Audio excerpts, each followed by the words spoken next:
Hi there, it's Richard Anson here. I'm on my way to meet Antony Jenkins. Antony is the former Group CEO of Barclays Bank, and as such he knows a huge amount about banking. I want to chat to him about the state of play of banking. I want to chat to him about fintech, the new neobanks, and also about his new venture, 10x Technologies. Enjoy the chat.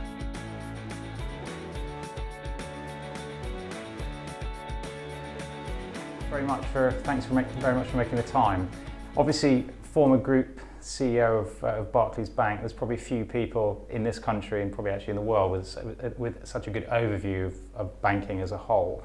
And as an opener, could you give us a view of the sort of state, how you see the state of play of banking today, and more around, as I was preparing about, there's a quote from you that obviously has been picked up a lot by the press about that you think banking is due to face its Uber moment. What do you mean by that?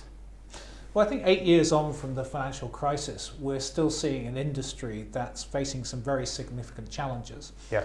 Firstly, we know that customer satisfaction in general is quite low with banks. We know that the return on equity is poor for most banks, and the trust has not returned in the system post the crisis. Yeah. But there's probably an even bigger and certainly more existential threat for the banks, and that is this kind of wave of technology which is now coming across the industry. And the reason for that is that the technology itself is getting cheaper all the time, and the capability is increasing. Yeah. My comment about the Uber moment was really, if you think about what Uber has done for transportation, that probably wasn't possible at that scale even 5 years ago. But again, as the cost has gone down, capability has gone up of technology, you're able to radically transform a category-like transformation. Yeah. And I believe that we'll see the same sort of transformation in the financial services sector over the next 10 years or so. Right. One of the consequences of that will be, I think, an improvement in the level of customer satisfaction, an improvement in trust, and an improvement in the economics, although the economics will not necessarily accrue to the same people that get them today. Right. And finally, I've said about Uber moments that what generally happens when they occur is you see quite significant change in the nature of work that occurs in the industry. Yeah. And that's why I've said I think 20 to 50% of the jobs go out of the industry over the next decade, and a similar number of branches will be closed. Huge impact. And if you take that Uber analogy a step further, obviously Uber is new to the transportation industry and is a disruptor. Is therefore that analogy that actually that disruption will have to happen external to the established banks, or do you see that established banks may be able to disrupt themselves? I think it's genuinely going to be a mix. Firstly, the financial services industry is a massive industry. Yeah. There are very well established brands, they have lots of financial resources. Yeah. And it's highly regulated. Now, transportation is regulated too, but financial services is harder to transform. Yeah. And I prefer the word transform than disrupt. Okay. So I think what we're going to see is many different activities in the space. A lot of what's going on in fintech at the moment is, in my view, there's not a lot of tech in it. A lot of it is focused on kind of quite narrow verticals which are underserved by the existing providers. Right. But for me, the most important thing about fintech today is that we're establishing learning that will be very important to the future. So just as when you think about the first BlackBerry handsets that came out, established that you could receive email on a handset. Unfortunately, I remember them, We're now in a place where we're beginning to prove, for example, that it is possible to lend money without the intermediation function that a bank provides. Yeah. We're learning that it's possible for people to manage their finances without the sort of services of advice that would be provided by a bank.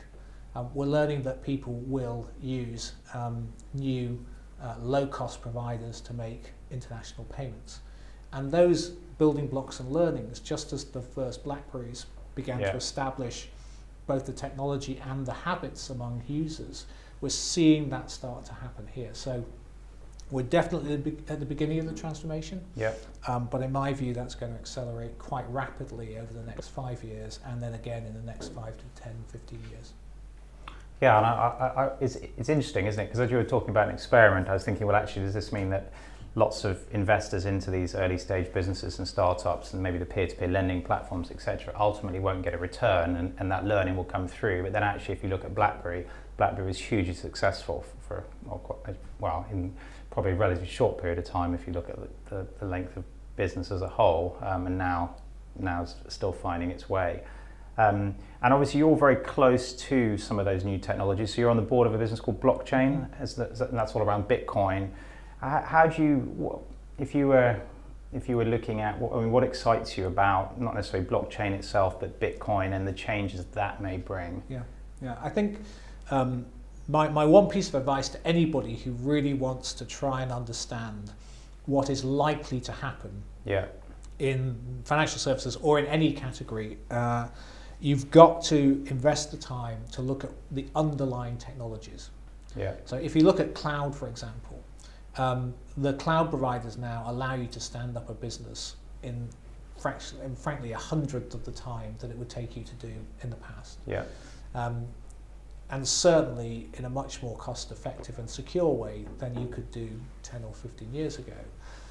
And I believe that there are two very powerful technologies that are going to be driving this change for banking. One is distributed ledger technology, and the other is artificial intelligence. Now, Bitcoin is a manifestation of distributed ledger technology. And I think, if you talk to Peter Smith, the CEO of Blockchain, he'd be the first to admit that the technology is still very much in its early stages. But my view is that the cryptocurrencies are going to be very important in the future. I can't be precise about how. Important for consumers, or more in the background B2B sort of aspects? Or? I think it's actually both. I really do think it's both. And there'll be a bleed into a B2B2C model. But the ability to make instant, very low cost transactions and couple them with other artifacts like smart contracts begins to create a possibility that you can completely re-architect the banking system in a way that may not even need banks as we know them today. Astonishing. So one of the things about banking is, if it was just you and me in the world, and you had money and I needed money, then we could do that between us, right? Because there are tens of millions of people in the UK and billions of people in the world, we need a system of intermediation. But that system of intermediation is very expensive because everybody takes a piece out of it along the way, and because there's risk, there has to be capital in the system to protect against that risk. So if you could create a system where we were all connected through some sort of distributed ledger technology, then you could largely eliminate the banking system as we know it today. Crucially, it would be lower cost, but also be lower risk. And faster. And much faster. That's a very exciting future if you're not a bank, I guess. But exciting future if you're a bank, as long as you've got the ability to be agile to take advantage. And what about the AI? What about the AI side? The artificial intelligence? Is that as much about white collar jobs going, or would you see that affecting the heart of banking as well? One of the things that I think we are going to see is that the ownership of data is going to become much more important in the future. At the moment, we tend to spray our data across the digital world. Sometimes we get something in return for that, sometimes we don't. Every time we do a Google search, we're giving Google data about ourselves. We do that because we get something in return. But when we make a credit card transaction, we're actually giving data about where do we shop, what do we buy, when we bought when do we buy it, all of those things. And that data, first, it's not clear whose data that is. So is it my data? Is it the merchant's data? Is it Visa or MasterCard's data? Is it the bank's data? Is it everybody's data or nobody's data? I've had a number of those conversations in the past and followed that trail around, and then you end up lost, actually. Exactly. And as a result of nobody quite knowing who owns it, no one wants to do anything. So first, it's not clear whose data it is. Right? Secondarily, you're not being compensated for the data that goes around that transaction at the moment. So one of the things that I think is going to happen is that increasingly, and the ability to manage big data is critical for this, but then the ability to apply machine learning and artificial intelligence on top of it is also critical.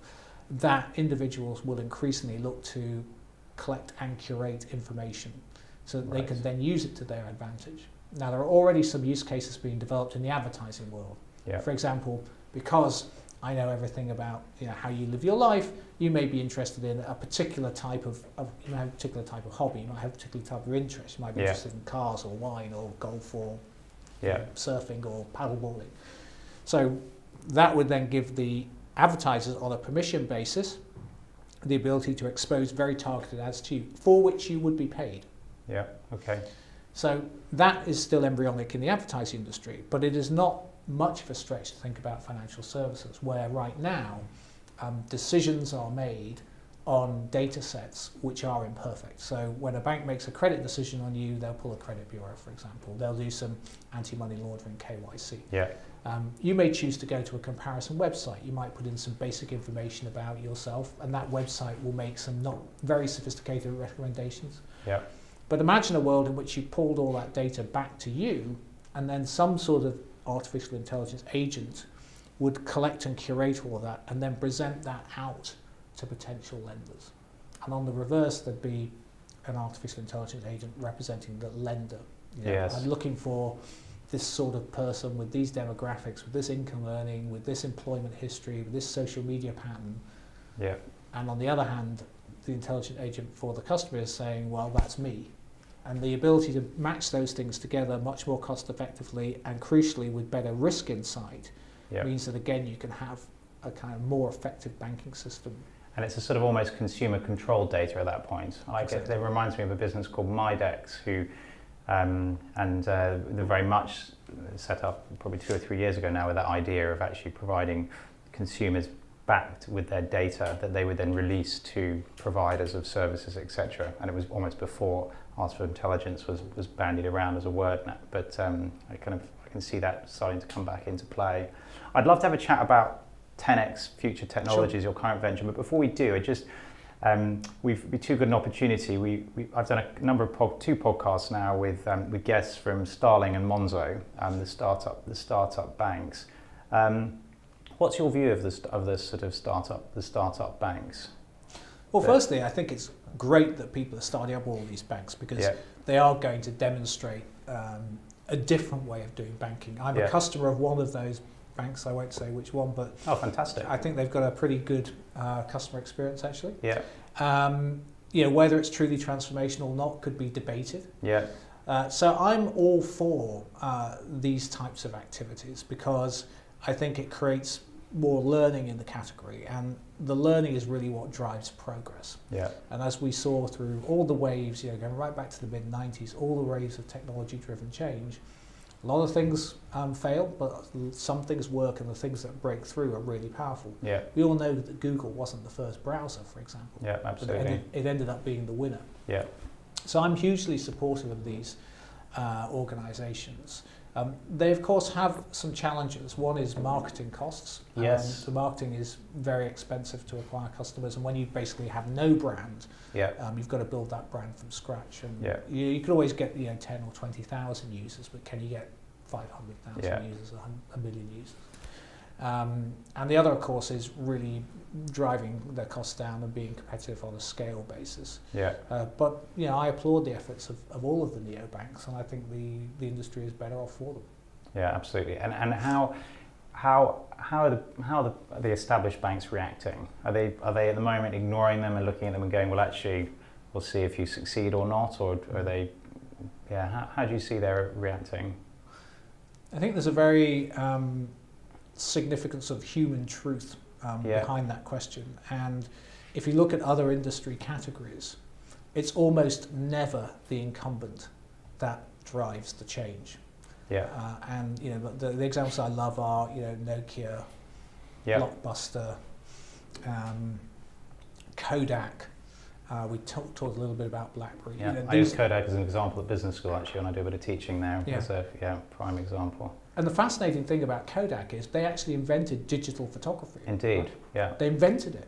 Yeah. But they couldn't get their head around the fact that the average person might want to take 1,000 photographs because their mental model was around film. Yeah. And so you had 24, 36 or 48 exposures, and it was quite expensive. So why would you ever take 1,000 pictures? Yeah. And if you were on the board of Kodak or the CEO of Kodak at the time, it's a very difficult decision for you to make. Yeah. Yeah. And of course, the general thing about talking about the future is that people always say is, we tend to overestimate the impact in the short term and underestimate it in the long term. And so I think what's happening inside most financial institutions now is the process that all incumbents go through, which is, firstly, they're not cited on the change at all. Then they're cited on the change and think that it's kind of marginal and not going to make any difference.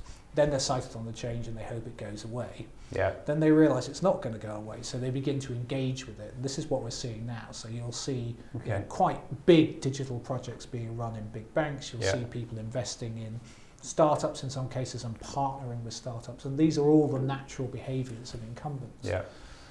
Now, I think I don't see the decline as being as sharp as, say, the Kodak example. But for me, it's quite unlikely that we're going to see significant transformation, certainly among the big banks. Okay. But what that's allowing now is, of course, the neobanks to come in. We're seeing banks with significant brand presence, like Virgin Money, who we're working with, standing up digital banks, and that's happening in other countries around the world. You're seeing big banks do completely outside of the existing. So everybody's going to try every sort of approach. But it's quite a challenging position for the big banks, because in addition to coping with the technology, they have a set of other issues they have to deal with.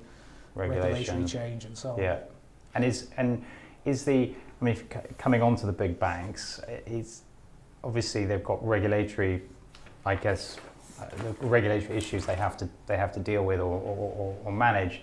How much, and then there's how much of that technology legacy is a set of handcuffs for them in terms of very difficult to them to actually do anything with. What's the key blocker for them in innovating? Is it people, technology, regulation, or a combination of combination? Well, it is a combination. It's immensely difficult to deal with a set of technologies that go back literally to the 60s. No, I can imagine, and also you're dealing with money. It's very important to society and to individuals. So that's one issue. Then, of course, continuing regulatory change, and you put those two things together, and roughly 80% of the tech spend of big banks is going on just keeping the lights on the existing infrastructure. So there's not that much left for change. Wow, okay, I hadn't realised it was quite that. But that's not really the most important problem, and the most important problem is exactly the problem we were talking a minute ago, but with the other incumbents, and that is the kind of mental frame of reference inside big organisations that have been very successful is to increment and not to take the bold transformational moves that are required to drive this sort of profound change. And those sort of cultural impediments are very, very significant inside banks, and they are hard to overcome. Massive. It's a massive sort of almost mindset change. Even having all those examples of Kodak or Dollar Shave Club and Gillette and P&G, etc. Actually, it's still, I imagine, very, very difficult for incumbents to be able to know what to do, because you can't destroy your existing revenue stream. So you've got to keep that going whilst innovating somehow at the same time in a separate unit and on the side. And I mean, this is not to be critical, because we're dealing with human nature, and exactly. Human beings are who they are. But indeed, you've got shareholders to look after and share price to worry about and all the rest of it.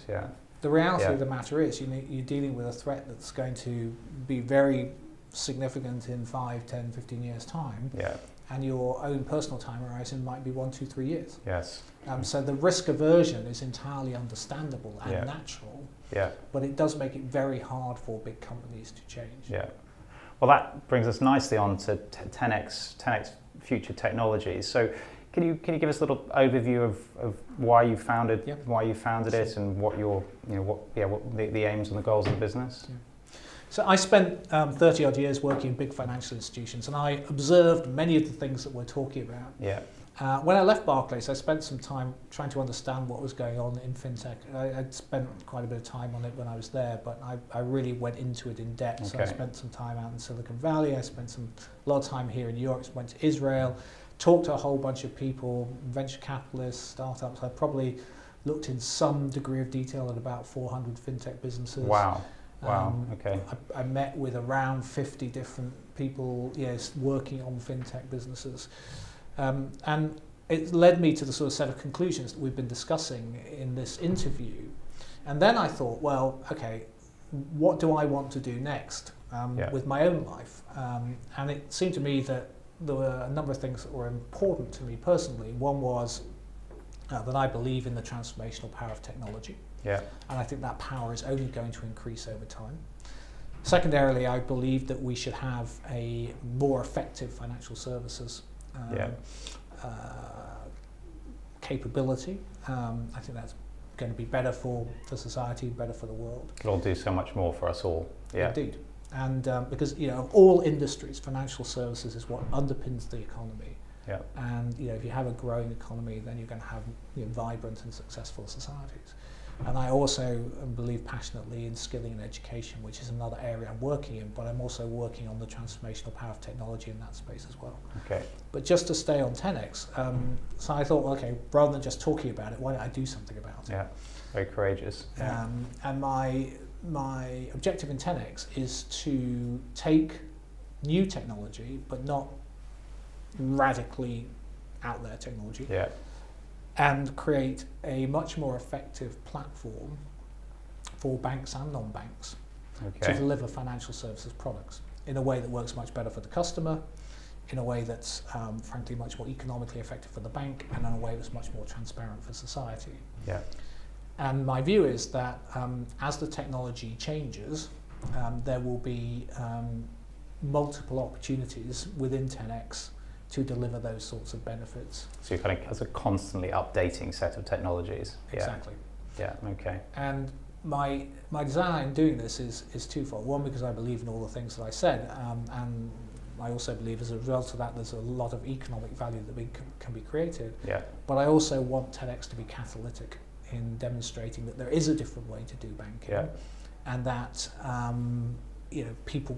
So if there's lots of 10x competitors springing up around the world, I'm very happy with that because there's a huge opportunity here. There's lots. Not too many. You'd like one or two, really. Probably that would help grow the market, probably. But there's a lot of. It's a big space. So we're focusing primarily on retail and commercial banking. Yeah. Other people are working on institutional banking. There's asset management. There's insurance. Yeah. It's a huge category. So there's space for quite a lot of us innovating out there. Yeah. And proving actually that we can build a better financial capability. Yeah. And who's your you've got first customer Virgin, is that right? Virgin Money is our first customer. Yeah. And how are you working with them? Are you comfortable talking about, or maybe another way of looking at it is when you're finished implementing at Virgin, what will the customers see? What benefits will Virgin's customers start to see in their day to day? Well, I mean, without talking specifically about Virgin, in general, what we're trying to do is build a better banking experience. And 10x is a platform, so it will be configured for a number of different banks around the world. But basically, the idea is to create a better banking experience than you can get from a neobank at much lower cost, with the sort of scale dynamics that you get from a very big bank. So it's solving both of those problems. And you've got the brand of the big bank for that trust aspect as well. Yeah. Exactly. Okay, fascinating. And when you're sort of I guess out talking to banks, do you suddenly find that you're obviously solving the technology aspect, but suddenly there's a people and process aspect as well that needs to go through it and having to solve that? Sure. I mean, totally. There's always a people and process aspect. And then they're the harder problems to solve, frankly. No, and some of the other business I support, that's exactly the challenge. I guess your consultants, though, the consultancy businesses out there will love 10x because you're a catalyst for business for them as well, potentially. So there's maybe partnership opportunities, I guess. There's definitely a large element of professional services in what we do. And we are contemplating that sort of partnership at the moment. But that having been said, it is a huge opportunity and a massive kind of category to go at. And when I started, I was quite sceptical that banks would be interested in what we were doing because it is quite radical. but I've been actually astonished by how much incoming unsolicited interest we've had from banks all around the world who want to talk to us because they've got all the problems we're trying to solve. That's fantastic news for you. And do you see, when you're chatting to banks globally, do you see are you seeing differences between countries and some of the issues, etc., or are they broadly the same across the world? I think there's, generally speaking, the further east you go, the less kind of established kind of industry there is, and therefore people are more open to kind of quite radical change. Yeah. Okay. And are they young? Are the institutions younger? Somebody was telling me that some of the Eastern banks and I think Turkish banks, etc., are very innovative and have high quality technology because of the youth of the bank. And they started later. Yeah. That's certainly true. Yeah.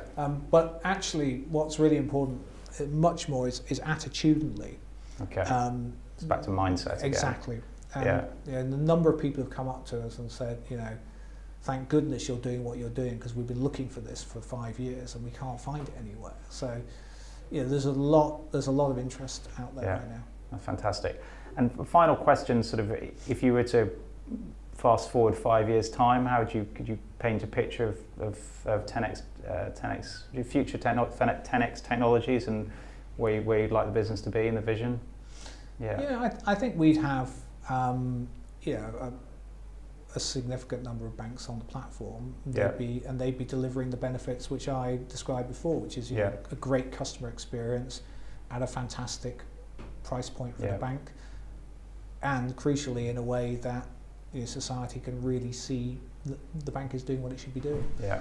And if we could be in that position in 5 to 7 years' time, I think it'd be fantastic. And brilliant. You're the invisible catalyst for change for the consumer, really, and which is it's a great place to be.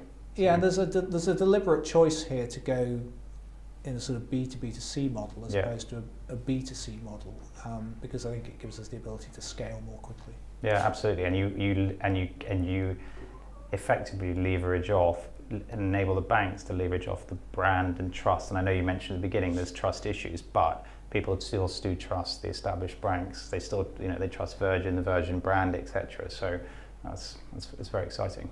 Thank you very much, Antony, for making the time. Thank you. It's a pleasure. Thanks.